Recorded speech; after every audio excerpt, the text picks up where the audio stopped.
बिस्मिल्लाहिर्रहमानिर्रहीम। अस्सलामुअलैकुम दोस्तों, नई वीडियो में खुश आमदेद। दोस्तों, चीफ जस्टिस सुप्रीम कोर्ट के इस्तीफा देने की खबरें, जबकि दूसरी जानिब कप्तान ने बड़ा ऐलान कर दिया। सुप्रीम कोर्ट के जजेस ने नून लीग और जस्टिस काजी फायज ईसा की बैंड बजाकर रख दी। वीडियो की तफसील में जाने से पहले आप देख रहे हैं हकीकत की दुनिया डॉक्टर अली के साथ। हमारा चैनल सब्सक्राइब करके घंटी के निशान को दबाना मत भूलिएगा।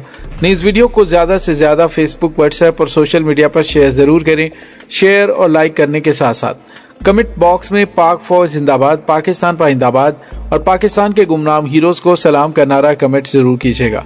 दोस्तों, पंजाब और केपीके में इंतखाबात के हवाले से नून लीगी मीडिया विंग की जानिब से ऐसी खबरें सामने लाई जा रही हैं जिसमें कहा जा रहा है कि सुप्रीम कोर्ट के चीफ जस्टिस उमर अताब बंदयाल कल सुबह इस्तीफा दे देंगे।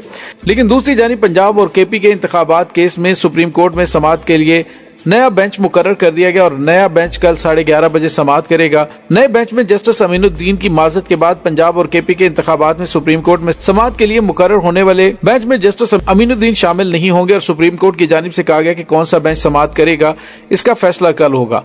अदालती अमले ने आज की समाअत का हुक्म पढ़कर सुनाया और पंजाब और केपीके में इंतखाबात केस की समाअत शुरू हुई तो चीफ जस्टिस ने कहा कि जस्टिस अमीनुद्दीन खान कुछ बात कहना चाहते हैं और जस्टिस अमीनुद्दीन ने कहा कि गुज़िश्ता रोज सुप्रीम कोर्ट के 3 रुकनी बेंच जिसमें जस्टिस काजी फायज ईसा ने हुक्म दिया था कि आइन के आर्टिकल 184/3 के तहत मजीद केसेस की समाअत ना की जाए, उस बेंच का हिस्सा था। लिहाजा मैं ये मुनासिब समझता हूँ कि मुझे इस बेंच का हिस्सा नहीं रहना चाहिए, इसलिए मैं केस की समाअत से माजरत चाहता हूँ। जजेस साहिबान दोबारा अपने चैम्बर्स में वापस चले गए। अब नया बेंच तश्कील दिया जाएगा। चीफ जस्टिस उमर अताब बंदयाल की सरबराही में 5 रुकनी बेंच केस की समाअत कर रहा था, जिसमें justice Jamal Khan Mandokhel, justice Munib Akhtar, justice Ijazul Hasan और जस्टिस अमीनुद्दीन शामिल थे। और दोस्तों, अब ये खबरें सामने आ रही हैं कि कल सुप्रीम कोर्ट के चीफ जस्टिस उमर अताब बंदयाल अपने ओहदे से इस्तीफा दे देंगे।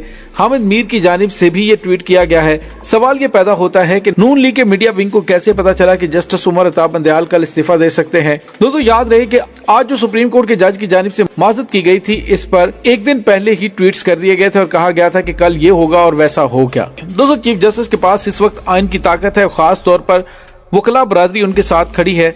कल समाअत शुरू होते कोई दलाइल नहीं, जैसे ईसीपी ने साफ कहा है कि इलेक्शन नहीं हो सकते। सुप्रीम कोर्ट के चीफ जस्टिस को भी क्लियर कहना चाहिए कि 90 दिन में इलेक्शंस पर कोई दो राय नहीं। अगर आप 90 दिन में इलेक्शन नहीं करवा सकते तो आइन तोड़ने पर आर्टिकल 6 की कार्रवाई शुरू कर दी जाएगी और जो इदारा आइन के मुताबिक तावन नहीं करेगा उसके खिलाफ भी आर्टिकल 6 लगाया जाएगा। दोस्तों, अदलिया की नरमी की वजह से ही ये मामला इस नहज पर पहुंच चुके हैं कि जिसका जो जी चाहता है आइन और कानून की धज्जियां उड़ाना शुरू कर देता है।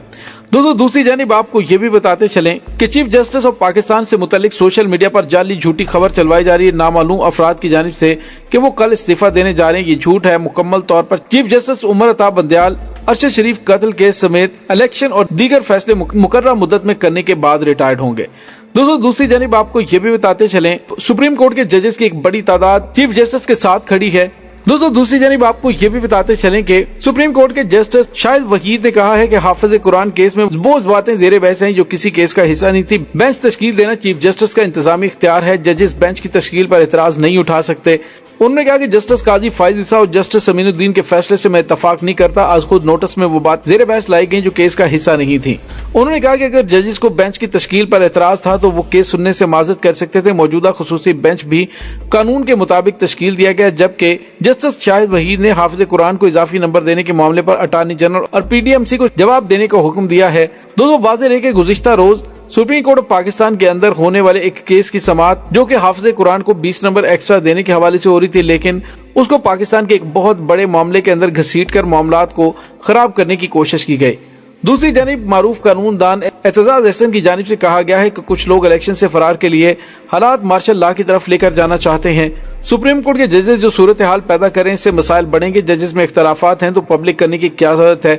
बेंच में नहीं बैठना तो जज को चैम्बर में ही बता देना चाहिए था। उन्होंने कहा कि जस्टिस काजी फायज ईसा एक दिन पहले 184(3) से मुतल्लिक एक ऑर्डर देते हैं। जस्टिस काजी फायज ईसा का ऑर्डर किसी जज को केस की समाअत रोकने के लिए पाबंद नहीं करता। मिसाल के तौर पर काजी फायज ईसा का ऑर्डर के कोई 184(3) से मुतल्लिक पिटीशन नहीं सुनेगा, जबकि मेरे पास अगर केसेस लगे होंगे तो मुझे बताया जाएगा कि काजी फाइजिसा का ऑर्डर है, तो मैं कहूंगा काजी साहब मेरे कोई सुपीरियर नहीं है, क्योंकि जितने वो जज हैं उतने ही दूसरे भी जजेस हैं। अदालत में अब जो कीना परवरी आ गई है तो इख्तलाफात को उजागर किया जा रहा है। जस्टिस को चाहिए जो जजेस हक में हैं इनको बिठाकर फैसला दें, उनके कहने पर क्यों फुल कोर्ट बिठाई जाए। जजेस का इतराज करना खुलकर इख्तलाफात सामने आ गए हैं। उन्होंने कहा कि एक तरफ नजरिया जरूरत और एक तरफ आइन है। ये जजेस तो कहते हैं कि आप अक्टूबर तक ले जाओ, अब लाइन खींच दी गई है कि इलेक्शन आगे जाएं, जबकि आइन कहता है कि 90 रोज में इलेक्शन हो। ये वही उमर अता बंदयाल हैं जो इमरान खान की हुकूमत के खिलाफ रात को अदालत में चले गए थे तो वो ठीक था, अब ठीक नहीं लग रहा। उन्होंने कहा कि जस्टिस मुनीर के नजरिया जरूरत के तहत उस वक्त कुछ लोग इलेक्शन से फरार जरूरी समझते हैं, बजाय आइन बचाने के ये हालात मार्शल लॉ की तरफ धकेल कर ले जाना चाहते हैं। दोस्तों दूसरी जानब लाहौर हाईकोर्ट में आला अदलिया के जजेस को स्कैंडलाइज करने के मामले पर मुस्लिम लीग नून की चीफ ऑर्गेनाइजर मरियम नवाज के खिलाफ तौहीन अदालत के लिए अपील दायर कर दी गई है। Intra court appeal Rana Shahid advocate ने दायर की और दरखास्त में मौकफ अपनाया गया कि मरियम नवाज एक बड़ी जमात की रहनुमा है। मरियम नवाज ने आला अदलिया के जजेस पर इल्जाम लगाया, अगर किसी जज पर एतराज है तो उसका फोरम मौजूद है। दोस्तों ख्याल रहे कि मुस्लिम लीग नून की मरकजी रहनुमा और चीफ ऑर्गेनाइजर मरियम नवाज ने गुज़िश्ता माह सरगोदा में मुस्लिम लीग नून के वर्कर्स कन्वेंशन से खिताब करते हुए कहा था कि नवाज शरीफ के खिलाफ साजिश में 5 अफराद का टोला शामिल था। 5 के टोले के सरगना फैज हमीद ने खुद ही अपने आप को आर्मी चीफ मुकर्रर कर लिया था। ये 5 का टोला पाकिस्तान की बदहाली का जिम्मेदार है। मरियम नवाज ने उस मौके पर बड़ी स्क्रीन पर 5 अफराद की तस्वीरें चला दी, जिनमें जनाब Faiz Hamid, justice Muzahir Naqvi, justice Ijazul Hasan, justice Saqib Nisar और अजमत सईद खोसा भी शामिल थे। मरियम नवाज ने कहा कि साजिश असल में नवाज शरीफ के खिलाफ हुई। 2014 में इनका धरना नाकाम हो गया तो अदलिया में से जज उठाए, जो करप्ट जज था वो इसके साथ था। मुस्लिम लीग नून के सारे लीडरों को चुन चुन कर नाअहल किया गया और साजिश का सरगना जनाब फैज हमीद था। आर्मी चीफ बनने के लिए मोहरे की जरूरत थी, जबकि 2014 में धरना नाकाम हुआ तो उन्होंने नया तरीका ढूंढा और जजेस को उठाया। जब मार्च नाकाम हुआ तो जस्टिस खोसा ने कहा कि पनामा केस मेरे सामने लेकर आओ। तो दोस्तों अब मरियम नवाज के गिर्द भी घेरा तंग होना शुरू हो गया है। चीफ जस्टिस सुप्रीम कोर्ट के तेवर काफी ज्यादा जारहाना लग रहे हैं, क्योंकि पाकिस्तान के आईनों कानून का जिस तरह से मजाक उड़ाया जा रहा है इसकी तारीख में मिसाल नहीं मिलती। दूसरी जानिब पाकिस्तान तहरीक इंसाफ के सरबराह इमरान खान ने पंजाब और KPK में इंतखाबात की तारीख मुलतवी करने के केस पर गुफ्तगू करते हुए कहा कि बेंच लार्जर हो या फिर यही बेंचों से कोई फर्क नहीं पड़ता, बात आईनों कानून की बालादस्ती की है और जब आईनों कानून की बालादस्ती की बात है तो फिर किसी किस्म का कोई कंप्रोमाइज नहीं होना चाहिए।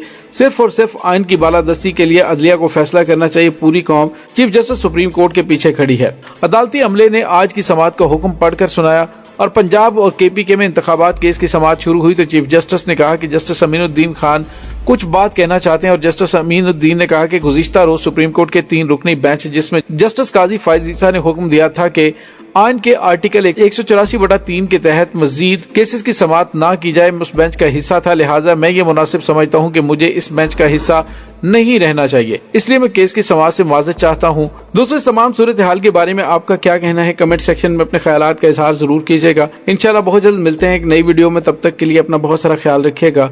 पाक फौज जिंदाबाद, पाकिस्तान पाइंदाबाद, पाकिस्तान के गुमनाम हीरोज को सलाम, अल्लाह वारिस।